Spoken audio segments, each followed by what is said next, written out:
Comment dénombrer? Vaste question.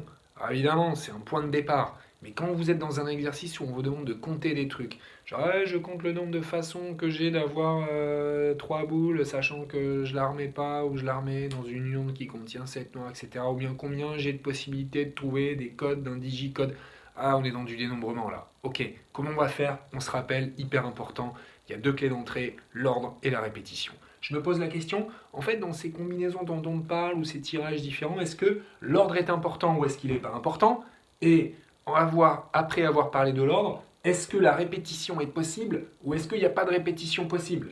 Pareil pour pas d'ordre. Est-ce que j'ai répétition possible ou pas de répétition possible? Voilà. Je donne un exemple, je sais pas, un code de cadenas où j'ai des chiffres. Bah, est-ce que l'ordre est important? Évidemment. Est-ce que j'ai de la répétition possible? Évidemment. Je peux avoir le code 222. Hein. Voilà, c'est possible.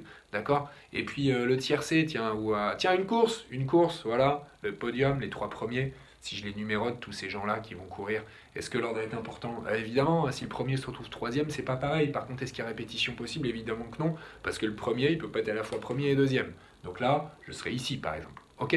Donc tous les cas sont possibles, mais celui-là, vous ne le trouverez jamais parce qu'il est trop difficile. Waouh, c'est horrible. Ok, donc les trois autres, c'est possible. On regarde à quoi correspond chaque type de combinaison. Regardez, j'appelle ça combinaison, en fait, il y a des noms spéciaux. Eh ben, si j'ai ordre des répétitions, ça s'appelle des n-uplés. Comment je les compte? Avec un n puissance k. Voilà, issu du produit cartésien, etc. Pour ne pas tromper entre le n et le k, je peux faire une espèce d'arbre où finalement, je réalise, ah oui, oui, mais il y a trois répétitions, donc ça sera puissance 3, hein, et pas puissance 8 si jamais j'avais 8 éléments dans mon ensemble. Voilà, pour pas se planter entre le K et le M.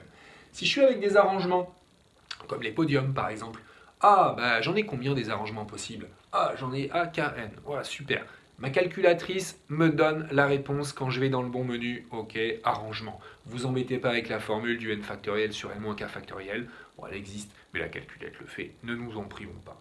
Ok. Et enfin, pas d'ordre, pas de répétition. Bah ça c'est des combinaisons. J'en ai combien de combinaisons? Bah j'en ai qu'un parmi n. Celui-là vous le connaissez mieux, vous le retrouvez dans la formule de la loi binomiale par exemple. Mais là encore, la calculatrice le fait. D'accord. Ce sont les NCR sur les TI par exemple et sur les Casio. Ok, sinon il y a une petite formule n factoriel sur k factoriel fois n moins k factoriel. Tous les cas, le plus important, c'est d'avoir décelé finalement dans quelle situation je suis. Et si jamais il y a une espèce de mélange entre les deux, comme je sais pas, on pourrait imaginer un code qui soit composé de chiffres que je peux répéter et puis de lettres que je ne peux pas répéter, et bien là, je vais faire le produit cartésien des deux, j'aurai une multiplication. Voilà un principe général qui est à savoir appliqué dans ces exercices de dénombrement.